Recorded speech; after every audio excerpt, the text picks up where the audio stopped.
সময় যেটা পেরিয়ে এসেছি সেটাই ছিল জীবনের সবচেয়ে রঙিন অধ্যায়। শৈশবের সেই ছোট ছোট আনন্দ, কৈশোরের দুরন্ত দিনগুলো আজও মনে পড়লে মনটা কেমন যেন নিস্তব্ধ হয়ে যায়। স্কুলে পেছনের বেঞ্চে বসে বন্ধুদের সাথে হাসাহাসি, ছুটির ঘন্টা বাজতেই দৌড়ে বেরিয়ে যাওয়া, কলেজের সেই প্রিয় ক্যাম্পাস, বিকেলের খেলাধুলা, আর সন্ধ্যায় একটু দেরি করে বাড়ি ফিরলেই মায়ের বকা। তবুও সেই বকার মাঝে ছিল অদ্ভুত এক শান্তি, অন্যরকম এক ভালোবাসা।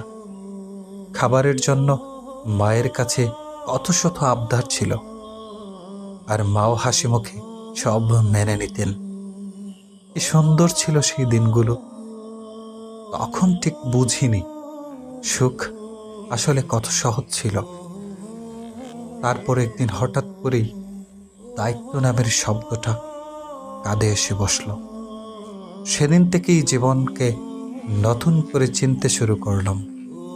হাসির আড়ালে লুকিয়ে থাকা ক্লান্তি, চুপচাপ রাত জেগে ভবিষ্যৎ ভাবা, আর নিজের ইচ্ছেগুলোকে ধীরে ধীরে মেরে ফেলা। এখন আর আগের মতো মন খুলে হাসা হয় না, কারণ আমার হাসিটাই এখন আমার সবচেয়ে বড় বিলাসিতা।